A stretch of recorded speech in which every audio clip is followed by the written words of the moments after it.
Hello friends.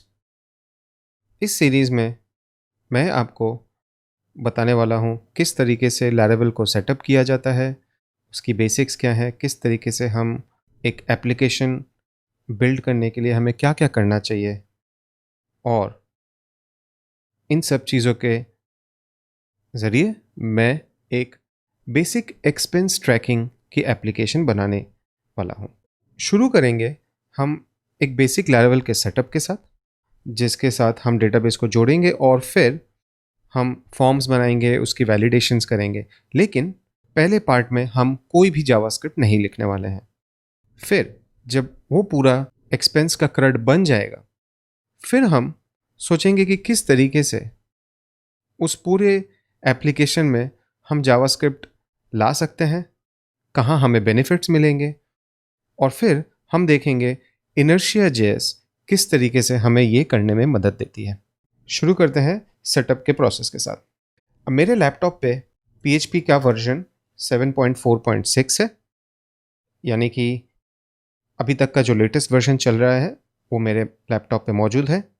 अगर आपके पास 7.2 से पुराना वर्जन है तो मुझे आप लैरावेल इंस्टॉल नहीं कर पाएंगे। ठीक है, तो हम जाते हैं यहाँ पे। अब लैरावेल इंस्टॉल करने के लिए दो तरीके हैं। एक, अगर मैंने कंपोजर के थ्रू लैरावेल का इंस्टॉलर रिक्वायर करके रखा है तो मैं लैरावेल न्यू करके एक प्रोजेक्ट शुरू कर सकता हूँ, जैसे कि यहाँ पे दिखाया गया है। लेकिन मैंने ये नहीं किया है, तो मैं ये वाला कमांड यूज़ करने वाला हूँ। अब यहाँ पे इस प्रोजेक्ट का नाम ब्लॉग है, बट मैं इसको एक्सपेंस ट्रैकर का नाम दूंगा। बेसिकली हम composer create project preferred distribution, मुझे ऐसा लगता है मैं इसको इग्नोर कर सकता था। सो बेसिकली मेरा कमांड बनेगा composer create project Laravel slash Laravel and उसके बाद मेरे प्रोजेक्ट का नाम। ठीक है, इंस्टॉलेशन तो हो रहा है, और जब तक ये इंस्टॉलेशन चालू है मैं आपको बता दूं कि आपको एक डेटाबेस की ज़रूरत पड़ेगी। तो मैंने एक एम्प्टी डेटाबेस बना के रखा है जिसका नाम है लैरावेल स्टार्ट। ठीक है, अब ये सारी चीज़ें आ रही हैं। एक चीज़ आप ध्यान में रखिए, यहाँ पे कुछ पैकेजेस हैं जो कैश में से आ रही हैं और कुछ हैं जो दिखा रही हैं डाउनलोडिंग। अब कंपोजर जब भी कोई पैकेजेस इंस्टॉल करता है वो अपने लोकल कैश में उसे रख देता है, तो जब भी इंस्टॉलेशन के टाइम पे उसको कैश वाली वर्जन की ज़रूरत है वो डाउनलोड नहीं करेगा। तो जैसा कि आप देख सकते हैं काफ़ी सारे मेरे पैकेजेस कैश में से आए हुए हैं। अभी हम एक्सपेंस ट्रैकर के फोल्डर के अंदर जाएंगे और मैं इसको विजुअल स्टूडियो कोड में ओपन करता हूँ। ठीक है, तो पहली चीज़ हमें हमारे एप्लीकेशन को डेटाबेस के साथ जोड़ना पड़ेगा। तो मैं env फाइल के अंदर जाता हूँ और यहाँ पे मेरे डेटाबेस का नाम laravel_start, मेरा user name root, password empty है। एक बार देख लेते हैं हमारे फोल्डर स्ट्रक्चर्स क्या है। हमारे पास ऐप की डायरेक्टरी है जिसमें हमारा मैक्सिमम कोड जाने वाला है, मेरा कंट्रोलर, मेरा मॉडल सब इधर जाएगा। इसमें हम बाद में आते हैं। मेरे पास बूटस्ट्रैप है जो लैरावेल की खुद के कुछ फाइल्स जनरेट होती हैं, कॉन्फ़िगरेशन फाइल्स हैं। थ्रू आउट द एप्लीकेशन जो भी अलग अलग कॉन्फ़िगरेशन हमें चाहिए रहती हैं हम वो इस फोल्डर के थ्रू कंट्रोल करते हैं। जैसे कि अगर हम देखें हमारे एप्लीकेशन का नाम एक कॉन्फ़िगरेशन जो कि हमें बता रहा है कि या तो मैं env में जो ऐप नेम की वेरिएबल है वहाँ से नाम उठाऊंगा या फिर डिफ़ॉल्ट लैरावेल हो जाएगा। अब अगर हम env फाइल में जाएं तो हम देखेंगे कि यहाँ पे ऐप नेम की एक वेरिएबल है। तो यहाँ पे अगर मैं इसको एक्सपेंस कोट्स में रख देते हैं बिकॉज मैं एक स्पेस डालने वाला हूँ, सो एक्सपेंस ट्रैकर का नाम देता हूँ, तो लैरावेल को पता है कि फिर मेरा ऐप नेम जो है वो अभी एक्सपेंस ट्रैकर है। इस env फाइल में अगर वो नहीं है तो लैरावेल हमें एक ऑप्शन देता है कि हम एक डिफ़ॉल्ट वैल्यू दे दें, जो कि इस केस में लैरावेल है, और ये सारी कॉन्फ़िगरेशंस के साथ है। env फंक्शन जो है वो आपको ये ऑप्शन बाय डिफ़ॉल्ट देता है। जो पहला पैरामीटर है वो env का नाम है और जो दूसरा पैरामीटर है वो उसकी डिफ़ॉल्ट वैल्यू है। तो एनीवेज हम अभी हमारे पुराने वैल्यू पे चले जाते हैं। तो ये हमारा ऐप का कॉन्फ़िगरेशन है। यहाँ पे काफ़ी सारे अलग अलग चीज़ें हैं, जैसे कि डेटाबेस हो गया। अगर हम देखेंगे यहाँ पे हम MySQL यूज़ कर रहे हैं, सो यहाँ पे सारे उसके कॉन्फ़िगरेशंस हैं। ये हो गई हमारी कॉन्फ़िग डायरेक्टरी। डेटाबेस के अंदर हमारे अलग अलग फोल्डर्स हैं जहाँ पे हम फैक्ट्रीज़ बना सकते हैं। फैक्ट्रीज़ एक ऐसी चीज़ है जिसके थ्रू मैं काफ़ी सारा डेटा पॉपुलेट कर सकता हूँ। ये टेस्टिंग के टाइम पे बहुत काम आता है। सीडर्स भी उसी तरीके की चीज़ें हैं। सीडर फैक्ट्री को यूज़ करता है बहुत सारा रैंडम डेटा बनाने के लिए, और अगर मैं चाहूँ तो कुछ स्पेसिफिक डेटा भी बना सकता हूँ सीडर्स के थ्रू। और माइग्रेशंस बेसिकली फाइल्स हैं जिसके थ्रू हम डेटाबेस में टेबल्स क्रिएट करते हैं। अगर आप चाहो तो आप MySQL के अंदर डायरेक्टली जाके टेबल बना सकते हैं, लेकिन वो रिकमेंडेड अप्रोच नहीं है, क्योंकि अगर आपको आपका प्रोजेक्ट किसी दूसरे डेवलपर को देना है या फिर सर्वर पे डिप्लॉय करना है, नई फाइल्स बनानी है, तो वो टाइम पे माइग्रेशंस बहुत काम में आती है। अगर हम देखें जो डिफ़ॉल्ट माइग्रेशंस हैं उसमें हमारे पास एक यूज़र टेबल है जहां हमें पता चल रहा है कि एक name, email, email verified at, password और रिमेंबर टोकन की फील्ड्स हैं। उसके अलावा एक टाइम स्टैम्प का फंक्शन है जो कि बेसिकली हमें क्रिएटेड एट और अपडेटेड एट के 2 फील्ड्स हर टेबल में दे देंगे। पासवर्ड रिसेट्स का एक टेबल है और फेल्ड जॉब्स। ठीक है। पब्लिक फोल्डर है जहाँ पे हमारा index.php है। ये Laravel की स्टार्टिंग पॉइंट है, यहाँ से एप्लीकेशन रन होता है। अगर हम चाहें तो ट्रैक कर करके हम देख सकते हैं कि पूरी फंक्शनलिटी किस तरीके से होती है, हालांकि वो हम इस वीडियो में कवर नहीं करेंगे, मैं आपको सिर्फ बेसिक्स बता रहा हूँ। तो index.php इधर है, हमारे CSS जावास्क्रिप्ट फाइल्स कंपाइल होके इधर आते हैं पब्लिक फोल्डर के अंदर। रिसोर्सेज, ये हमारी वर्किंग डायरेक्टरी है किसी भी CSS जावास्क्रिप्ट के लिए, और हमारे व्यू फाइल्स भी इधर पे ही रहते हैं। इसलिए आप देखेंगे यहाँ पे CSS, JSS, लैंग्वेज और व्यू की फाइल्स भी फोल्डर भी यहाँ पे है। राउट्स का फोल्डर है जिसके अंदर हमें वेब, API, चैनल और कंसोल मिलता है। अभी के लिए हम ध्यान देते हैं वेब पे।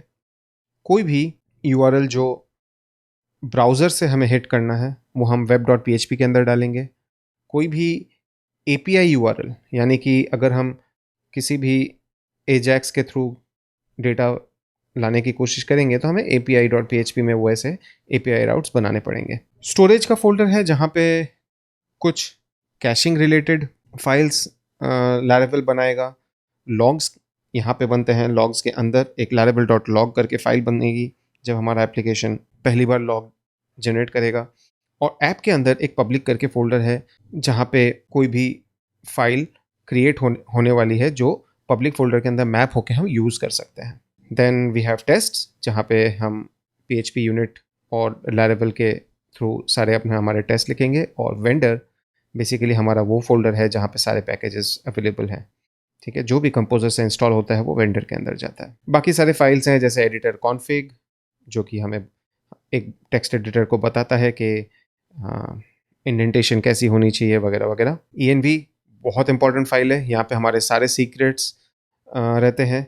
एक चीज़ हमको ध्यान देनी है कि env फाइल कभी भी गिट में ऐड नहीं होती। अगर हम देखें एक फ़ाइल है git ignore, ये बेसिकली गिट को बताता है कि कौन कौन से फाइल्स हैं जो गिट में ऐड नहीं होनी चाहिए, कमिट नहीं होनी चाहिए, क्योंकि इसमें शायद से मेरे प्रोडक्शन के डेटाबेस का पासवर्ड रहेगा, शायद इसमें मेरे कुछ एक्सटर्नल API कॉल करने के लिए इंपॉर्टेंट सिक्योर्ड API कीज़ रहेंगे जो मैं कभी भी गिटहब में नहीं डालूंगा। तो इसीलिए env फाइल हमारे लिए बहुत ज़रूरी है और गिट इग्नोर में वो हमेशा इग्नोर की जाती है। फिर एक इंपॉर्टेंट फाइल है composer.json। ये तो अगर आपको पता नहीं है, यहाँ पे सारे पैकेजेस जो हम यूज़ करते हैं वो यहाँ पे रहेगा। PHP के लिए composer.json होता है और जावास्क्रिप्ट के लिए है package.json। ठीक है, और webpack.mix एक रैपर है जिसके थ्रू हम वेबपैक को यूज़ करते हैं Laravel में हमारा जावास्क्रिप्ट कंपाइल करने के लिए या CSS SCSS कंपाइल करने के लिए। ठीक है, अभी हम लोगों ने इंस्टॉलेशन किया है। मैंने अपने env में मेरे डेटाबेस के यूज़र नेम और पासवर्ड डाले हैं। मैंने डेटाबेस का नाम चेंज करके सही डेटाबेस का नाम डाल दिया। और अब अगर मैं PHP आर्टिजन माइग्रेट रन करूँगा तो ये कुछ टेबल्स बनाएगा। मैं डेटाबेस में जाता हूँ, अगर मैं इसको रिफ़्रेश करूँगा तो आप देखेंगे कि मेरे ये 4 टेबल्स बन चुके हैं। ठीक है, तो इससे हमें पता चल रहा है कि डेटाबेस कनेक्शन बराबर है। कुछ चीज़ें माइग्रेशन के बारे में जो हमें ध्यान रखनी है, अगर हमने एक बार माइग्रेट कर लिया और उसके बाद अगर हमें उसे रिवर्ट करना है तो हम एक कमांड यूज़ कर सकते हैं which is PHP artisan migrate rollback। अब अगर मैं वापस से डेटाबेस में जाऊंगा और रिफ़्रेश करूंगा तो सारी टेबल्स चली जाएंगी सिवाय माइग्रेशंस के। ठीक है, माइग्रेशंस की टेबल है जो ट्रैक रखता है कि क्या माइग्रेट हुआ है और क्या बाकी है। हम यहाँ पे देखिए आईडी, माइग्रेशन और बैच, ये 3 कॉलम्स हैं। जब मैं यहाँ पे वापस से माइग्रेट करूँगा, रिफ्रेश करूँगा, तो लैरावेल को पता है कि बैच 1 में ये 3 माइग्रेशंस रन करनी है। ठीक है, ये प्रोडक्शन पे बहुत इंपॉर्टेंट है, क्योंकि अगर मैंने ये कोड कमिट कर दिया, प्रोडक्शन पे सेटअप कर दिया, उसके बाद अगर मैं नए माइग्रेशंस बनाऊंगा, तो लैरावेल को पता होना चाहिए कि कौन से माइग्रेशंस रन करने हैं। तो वो देखेगा ओके मेरा लास्ट बैच है 1, यानी कि इसके बाद के जो भी फाइल्स हैं मुझे वही एग्जीक्यूट करने हैं। ठीक है, तो अब हमने कहा था कि हम एक एक्सपेंस ट्रैकर बनाने वाले हैं। तो एक्सपेंस ट्रैकर बनाने के लिए हमें ज़रूरत है एक एक्सपेंस मॉडल की। तो क्यों ना हम पहले वो बनाएं, PHP artisan make model. Make command के साथ हमें काफ़ी सारे ऑप्शंस मिलते हैं, जिसमें से हम फिलहाल मॉडल यूज़ करने वाले हैं। तो मेक मॉडल, अब इसके साथ एडिशनल मैं पैरामीटर्स डालूंगा जो लैरावेल को बता रहा है कि मुझे एक कंट्रोलर चाहिए, एक फैक्ट्री चाहिए, एक माइग्रेशन की फ़ाइल भी चाहिए, एंड मेरे मॉडल का नाम है एक्सपेंस। तो अब इस कमांड के थ्रू हमें क्या क्या फाइल्स मिली। हमें मिला है एक मॉडल। तो अगर हम ऐप डायरेक्टरी के अंदर जाएं, एक मॉडल्स की डायरेक्टरी है, यहाँ पे मेरे पास है expense.php। एक फैक्ट्री, क्योंकि अगर आप देखें यहाँ पे हैज़ फैक्ट्री का एक ट्रेट यूज़ किया हुआ है, और अगर हम डेटाबेस के अंदर जाएं और फैक्ट्रीज़ के अंदर जाएं तो हमें एक एक्सपेंस फैक्ट्री भी मिली है। फिर हमारे पास है एक माइग्रेशन की फ़ाइल। तो हम यहाँ पे माइग्रेशंस के अंदर जाते हैं। ये देखिए, एक चीज़ ध्यान देने वाली है कि यहाँ पे सारे फाइल नेम्स में 0, 1 और ये डेट से इसको सॉर्ट किया हुआ है। हमारा वाला जो है वो सबसे लेटेस्ट वाला है। सो 3 तारीख अक्टूबर का 2020 टाइम के साथ। ये तरीका है जिसके थ्रू लैरावेल के माइग्रेशंस को पता चलता है कि उसको सॉर्ट क्या करना है। तो अब देखिए यहाँ पे मेरे पास बैच 1 है। लास्ट फाइल क्या थी? 2019 08 19 000 2019 08 19। यानी कि अगर अब मैं PHP आर्टिजन माइग्रेट वापस से रन करूँगा, रिफ्रेश करते हैं, ये देखिए यहाँ पे 2 आया, और अगर मैं पूरा डेटाबेस का टेबल रिलोड करूँगा तो मुझे एक्सपेंस की टेबल में मिल गए। अब अगर मैं हमारा वो पुराना वाला कमांड वापस से रन करूँ जहाँ पे कि रोल बैक होएगा, तो अब लैरावेल सिर्फ एक रोल बैक करने वाला है, जिसका मतलब है कि मेरा सिर्फ एक्सपेंस का टेबल चला जाएगा। ठीक है, हम देख सकते हैं कि यहाँ पे एक्सपेंस की टेबल चली गई, और अब अगर मैं यहाँ पे रिफ्रेश करूँगा तो मेरे बाकी के 4 टेबल हैं, लेकिन एक्सपेंस चला गया। तो मैं एक्सपेंस की टेबल चाहिए, तो ऑब्वियसली हम इसको वापस से माइग्रेट करेंगे। मैं डेटाबेस रिफ्रेश करता हूँ, मेरे पास एक्सपेंस की टेबल है, हालांकि हमने इसमें डिटेल नहीं डाला है। तो देखें डिटेल किस तरीके से डाल सकते हैं। हमें क्या क्या कॉलम चाहिए? हमें चाहिए एक डिस्क्रिप्शन, हमें चाहिए एक डेट, अमाउंट, फिर एक कैटेगरी, अनदर टाइप, नहीं ठीक है कैटेगरी। हम कुछ प्री डिफाइंड कैटेगरीज रखेंगे हार्ड कोडेड अभी के लिए।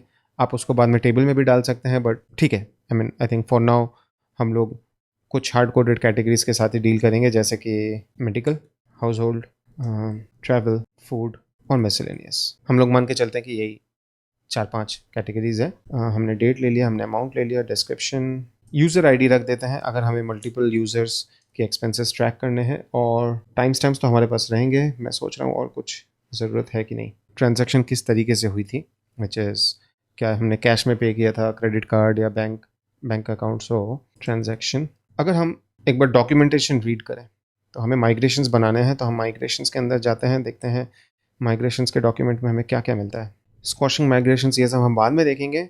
हमने माइग्रेशन का स्ट्रक्चर देखा, हमने रोल बैक किस तरीके से किया जाता है ये देखा, हमने एक क्रिएट टेबल बनाया जिसमें स्कीमा क्रिएट, अगर आप देखें तो हमने जब फाइल बनाई थी तो वही स्कीमा क्रिएट आया है जो यहाँ पे डिटेल में एक्सप्लेन किया गया है। बट हमें चाहिए कॉलम्स, तो हम कॉलम में जाके देखते हैं हमें हमारे पास क्या क्या अवेलेबल है। तो हमें डिस्क्रिप्शन चाहिए जो कि एक वैर कैर का टेक्स्ट फील्ड रहेगा।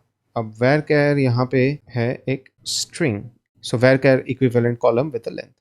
तो क्यों ना हम ये इस्तेमाल करें। हम डेट को नीचे लेते हैं, नीचे, और 100 के जगह पे चलिए 255 रख देते हैं। एक स्ट्रिंग फील्ड मैक्सिमम 255 कैरेक्टर्स का हो सकता है। ये हो गया। उसके बाद हमको चाहिए डेट। तो देखें डेट में हमें क्या क्या अवेलेबल है। Created at, date equivalent, date time zone, but हमें सिर्फ डेट चाहिए था, डेट इक्विवेलेंट। आई थिंक ये सही रहेगा। सो डेट, अमाउंट, ये फ्लोट फील्ड होनी चाहिए, ये तो ऑलरेडी हमारे पास बनी हुई है, तो चलिए डॉक्यूमेंटेशन से उठा लेते हैं। कैटेगरी, कैटेगरी अभी के लिए हम चीज़ों को आसान रखने के लिए इसको स्ट्रिंग फील्ड बना देते हैं। हालांकि मैं इसको इनम भी बना सकता था, 50 या चलिए 100। अभी के लिए हम इसको स्ट्रिंग फील्ड बनाएंगे। अच्छा, अब यूज़र आईडी, ये एक ऐसा कॉलम रहेगा जो कि यूज़र्स के टेबल की आईडी स्टोर करने वाला है। तो उसके लिए एक हमारे पास स्पेशल फील्ड है जिसका नाम है फॉरेन आईडी, बनाया है। सो यूज़र आईडी इससे बन गया। और ट्रांजैक्शन मोड वापस से क्यों ना हम स्ट्रिंग, ये था कैटेगरी, पेमेंट, ट्रांजैक्शन मोड की जगह पे चलिए पेमेंट मेथड कर देते हैं, समझने में आसान रहेगा। तो ये बनी हमारी टेबल। अब देखें हमारे डेटाबेस में क्या स्टेटस है। हमने एक्सपेंस ऑलरेडी बना दिया था, तो क्यों ना हम उसको एक बार रोल बैक करें और फिर वापस से माइग्रेट करें। तो अब हमारे पास सारे कॉलम्स आ गए। अभी हमारा डेटाबेस में एंट्री आ गई है। देखते हैं हमें सीडर्स और फैक्ट्री किस तरीके से हेल्प कर सकती है। तो माइग्रेशंस को बंद करते हैं। तो फैक्ट्री में हम रैंडम डेटा जनरेट कर सकते हैं। तो एक बार हम वापस से डॉक्यूमेंटेशन में चले जाते हैं। मैं आपको ये चीज़ें डॉक्यूमेंटेशन के साथ इसलिए दिखा रहा हूँ जाते आपको बाद में इजी पड़े समझने के लिए कि किस तरीके से चीज़ें की जाती हैं। तो ये देखिए डेफिनेशन का जो फंक्शन है, ठीक है, इसमें हम ये डिफाइन करते हैं कि हमारे मॉडल में क्या क्या एट्रीब्यूट्स हैं। मॉडल के एट्रीब्यूट्स और कुछ नहीं, हमारे टेबल के कॉलम्स होते हैं। तो हमारे जो टेबल में कॉलम्स हैं वो है डिस्क्रिप्शन, ये एक अरे रिटर्न कर रहा है, ये डिफाइन कर लें। ये एक डिस्क्रिप्शन की फील्ड है, फिर है डेट, उसके बाद कैटेगरी, यूज़र आईडी और पेमेंट मेथड, ठीक है। तो ये सारे डेफिनेशंस हमको देने हैं। अभी फैक्ट्री बेसिकली हमें क्या करके देता है, एक फेकर की क्लास मिलती है। तो फेकर एक लाइब्रेरी है जो हमको रैंडम डेटा जनरेट करने में मदद करता है, ठीक है। हमें इसके अंदर बहुत सारे मेथड्स मिलते हैं, आप डॉक्यूमेंटेशन देख सकते हैं, बट इसमें काफ़ी सारी चीज़ है। फॉर एग्जांपल अगर मुझे एक रैंडम फ़ोन नंबर चाहिए, मुझे एक first name, last name, address, जैसा भी चाहिए हम वो यहाँ पे ला सकते हैं। तो इसका हम ये हमें लैरावेल के फ्रेमवर्क के अंदर डायरेक्टली मिलता है। कोई भी फैक्ट्री के अंदर ये दिस डॉट फेकर करके हमें ये मिल जाएगा, क्योंकि फैक्ट्री जो एक्सटेंड जो हमारा फैक्ट्री है वो फैक्ट्री मेथड को एक्सटेंड करता है, और यहाँ पे फेकर का वो इंस्टेंस हमें मिलता है। और यहाँ पे हमारा एक्सपेंस मॉडल है, ये एक प्रोटेक्टेड प्रॉपर्टी है जो इस एक्सपेंस के फैक्ट्री को बताती है कि कौन से मॉडल के लिए ये फैक्ट्री डिफाइंड है। अगर आप लैरावेल 7 यूज़ कर चुके हैं तो आपको समझेगा कि ये फैक्ट्री का जो मेथड है वो थोड़ा अलग है, क्योंकि लैरावेल 7 में ये एक क्लास फाइल नहीं हुआ करती थी। हालांकि 8 में ये चीज़ें बदल गई हैं। डिस्क्रिप्शन में मैं एक काम कर सकता हूँ, दिस फेकर वर्ड, आई थिंक हमें वर्ड का एक फंक्शन मिलता है, सेंटेंस भी है, वर्ड भी है, वर्ड ओके, वर्ड अरे है, सेंटेंस है, सेंटेंस नंबर ऑफ वर्ड्स 6, ठीक है ना। तो हम सेंटेंस फंक्शन यूज़ करेंगे जिसमें कि हम 4 वर्ड्स का एक सेंटेंस बनाना चाहते हैं। डेट एंड टाइम, हमें सिर्फ डेट चाहिए, तो टाइम हमारे पास है, डेट एंड टाइम कहीं पे फॉर्मेट डिफाइन करने का कोई तरीका है क्या? ठीक है, तो इसमें एक डेट फॉर्मेट है, जहाँ तक मुझे लगता है मैं यूज़ कर सकता। तो क्यों ना हम दिस फेकर डेट, फॉर्मेट है हमारा YMD, amount is this फेकर amount ना, फ्लोट में कुछ नंबर, फ़ोन नंबर तो है, फ़ोन नंबर मुझे नहीं चाहिए, random numbers, random digit, random number between, ठीक है, हम ये उठा लेते हैं। रैंडम नंबर बिटवीन लेट्स जैसे 50 से लेके 500। एक चीज़ का मैं बहुत इस्तेमाल करता हूँ वो है रैंडम एलिमेंट्स, ठीक है। मैं एक एरे क्रिएट करके दूंगा जिसमें से कोई भी एक रैंडम वैल्यू हम यूज़ कर सकते हैं, ठीक है। लेकिन हमने जो डिस्कस किया था कि हम कुछ फिक्स्ड कैटेगरीज यूज़ करने वाले हैं, तो इस टाइम पे मैं क्या करता हूँ, देखिए यहाँ पे ये डेटा पॉपुलेट करने के लिए मुझे एक बार अरे बनाना पड़ेगा, फिर शायद से थ्रू आउट द एप्लीकेशन मुझे ये अरे लगने वाली है। अब ये एक हार्ड कोडेड अरे है, मैं इसको कोड में रख सकता हूँ, लेकिन जब तक कि मुझे ये बार बार डिफाइन ना करना पड़े, मैं एक काम कर सकता हूँ, मैं कॉन्फ़िग फाइल की यूज़ कर सकता हूँ। यहाँ पे चाहे तो मैं ऐप के अंदर, ठीक है, एकदम नीचे एक कॉन्फ़िगरेशन बना सकता हूँ, या फिर क्यों ना हम अपना खुद का बना लें। तो एक नई फाइल expense.php, कोई भी कॉन्फ़िग फाइल बेसिकली एक एरे रिटर्न करती है।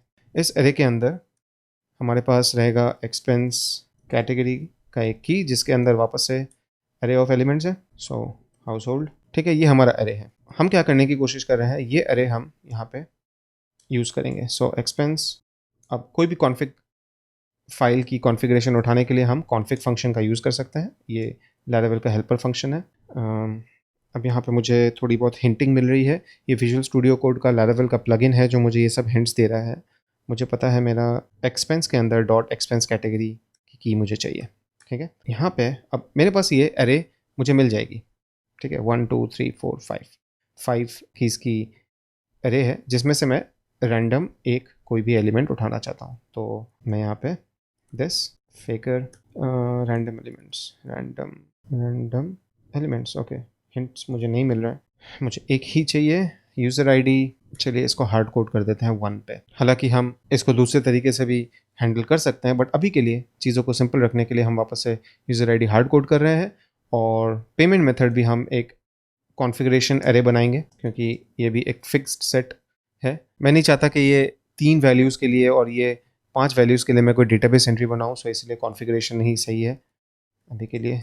अगर कभी कल को ज़रूरत पड़ी तो हम उसको हमेशा डेटाबेस में डाल सकते हैं। कैश क्रेडिट कार्ड, वापस से हम यहाँ पे इस वेरिएबल को ले लेते हैं। Payment methods config expense payment method random elements this comma 1। I think 1 नहीं दिया तो भी चलेगा क्योंकि डिफ़ॉल्ट उसका 1 था। ठीक है, एनीवेज दिस रैंडम एलिमेंट्स नहीं, फेकर रैंडम एलिमेंट्स होना चाहिए।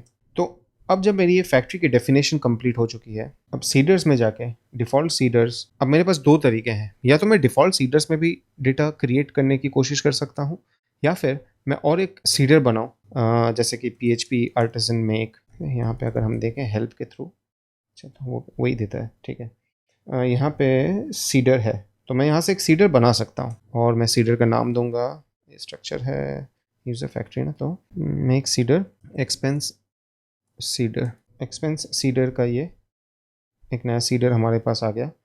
अब यहाँ पे मैं इस चीज़ को कॉपी कर लेता हूँ, मैं आपको दिखाता हूँ ये क्या कर रहा है। ऐप मॉडल एक्सपेंस, ठीक है, फैक्ट्री 10 क्रिएट। सो बेसिकली हम क्या कर रहे हैं कि एक्सपेंस मॉडल के अंदर एक फैक्ट्री फंक्शन को कॉल कर रहे हैं। उसको पैरामीटर में हम काउंट दे रहे हैं कि हम 10 रो बनाना चाहते हैं, और क्रिएट फंक्शन बेसिकली इसको क्रिएट करेगा। फैक्ट्री में हमारे पास 2 ऑप्शन है, या तो हम क्रिएट कर सकते हैं जो कि डेटाबेस में एंट्री करता है, और एक है मेक जो कि एक स्ट्रक्चर तो बना के देगा बट वो इन मेमोरी है। ये टेस्टिंग के लिए यूज़ होती है, डेटाबेस में इसकी कोई एंट्री नहीं जाती है।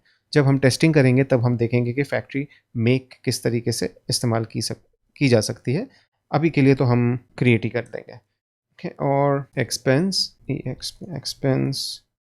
फैक्ट्री नहीं, सीडर को कॉल करने का जो ऑप्शन है, मैं एक बार डॉक्यूमेंटेशन में देख लेता हूँ, ये मुझे याद नहीं रहता है। सीडर, राइटिंग सीडर्स, ओके, इसमें एक सीडर, ये हमने सीडर में डेटा यूज़ किया। Okay, so this call user cedar, ठीक है। तो इसका मतलब ये है कि हम यहाँ पे दिस कॉल फंक्शन के अंदर एक एरे भेजेंगे जहाँ पे एक्सपेंस सीडर की क्लास अगर हम पॉइंट कर देते हैं तो ये फैक्ट्री के इंस्टेंसेस बन जाएंगे। ठीक है, क्यों ना हम PHP आर्टिसन db सीड का कमांड रन करें। कोड में कुछ तो प्रॉब्लम है, से कॉल हुआ एरे टू स्ट्रिंग। देखिए सिंटैक्स में कुछ गड़बड़ है क्या, इसमें टाइम्स है, एक बार चेंज करके देखता हूँ, शायद मैंने वो गलती की। एक्सपेंस फैक्ट्री, हालांकि मैंने वहीं से उठाया था, टाइम्स 10। अब अगर मैं रन करूँगा एरे टू स्ट्रिंग कन्वर्जन, मुझे प्रॉब्लम समझ में आ गया। बेसिकली मैंने यहाँ पे रैंडम एलिमेंट्स लिया था जो कि एक एरे भेजता है। इसके वजह से अगर आप देखें एरर बता रहा है कि एरे टू स्ट्रिंग कन्वर्जन में फेल हुआ है, यानी कि यहाँ पे इसको एक स्ट्रिंग की ज़रूरत थी जबकि इसको यहाँ पे एरे मिला। तो अगर मैं इसको रैंडम एलिमेंट कर दूँ तो फेकर बेसिकली एरे नहीं भेजेगा, एक स्ट्रिंग भेजेगा, बिकॉज उसको तब मालूम है कि उसे एक ही एलिमेंट भेजना है, तो उसको वो स्ट्रिंग करके डायरेक्ट भेजता है। अब अगर मैं इसको रन करूँगा तो ये डेटा सीड रन हुआ। अब अगर मैं डेटाबेस में जाता हूँ तो देखिए मेरे पास 10 एंट्रीज रेडी हैं। ठीक है, तो ये तो हुई बात हमारे डेटाबेस को क्रिएट करने का, कुछ रैंडम डेटा जनरेट करने का। तो इस तरीके से हम लैरावेल के अंदर बेसिक कोड स्ट्रक्चर के थ्रू हम हमारा एक मॉडल बना सकते हैं। उसमें हमने देखा किस तरीके से माइग्रेशंस और फैक्ट्रीज के थ्रू हम हमारे डेटाबेस के टेबल को डिफाइन करके उसमें रैंडम डेटा ला सकते हैं। हमने सीडर यूज़ किया जाते कि हम DB सीड रन करके कुछ उस फैक्ट्री से क्रिएट हुए कुछ रैंडम डेटा यूज़ कर सकते हैं, जाते कि डेवलपमेंट के टाइम पे हमें एक आइडिया रहे कि मैं क्या बना रहा हूँ। अगर मुझे क्रड बनाना है, मुझे अगर लिस्टिंग चाहिए, मुझे पेजिनेशन डालना है, मुझे अगर एक टेबल बनाना है, हर बार अगर मुझे वही क्रिएट करना पड़ा तो मेरा बहुत टाइम जाएगा। जबकि अगर मैंने ये लिख दिया, अगर मैंने ये सारे कोड वन टाइम लिख के रखे हुए हैं, तो अब देखिए PHP artisan migrate refresh seed, ये एक कमांड है जो मेरा पूरा डेटाबेस खाली करके वापस से नए डेटा के साथ मुझे क्रिएट करके दे देगा। यानी कि अगर मैं डेटा के साथ कुछ भी छेड़खानी करूं, उसके बाद मुझे सिर्फ ये एक कमांड रन करना है और मेरा डेटाबेस वापस से क्लीन। और यही चीज़ बाद में जाके हमें टेस्टिंग के टाइम पे भी बहुत काम में आती है। अब आगे के वीडियोस में हम देखेंगे किस तरीके से हम UI क्रिएट करके उसके अंदर लॉगिन करके एज अ यूज़र वहाँ पे हमारी एंट्रीज बना सकते हैं। तो दोस्तों, ये मेरा पहला वीडियो था हिंदी में। मुझे मेरे वीडियोस पे काफ़ी कमेंट्स मिले जहाँ पे लोग मुझे पूछा करते थे कि आप हिंदी में कंटेंट क्यों नहीं बनाते हैं। ये मेरी पहली कोशिश है जहाँ पे मैंने हिंदी में कंटेंट बनाया है। मैंने इसके पहले कभी हिंदी में कंटेंट नहीं बनाया। क्या था, मुझे वो कॉन्फिडेंस नहीं था, because I am primarily Bengali. मेरा हिंदी थोड़ा बहुत लड़खड़ाता है, बट ठीक है। ये मैंने पहली बार बनाया। आप मुझे ज़रूर बताइएगा कि ये कंटेंट आपको कैसा लगा, और अगर मुझे इससे पॉजिटिव रिस्पांस मिलता है तो मैं आगे भी और ज़्यादा हिंदी कंटेंट बनाने के लिए टाइम स्पेंड करूँगा। तो मेरे वीडियो को लाइक कीजिए, मेरे चैनल पर सब्सक्राइब कीजिए। इस तरीके से मुझे और सपोर्ट मिलता रहेगा।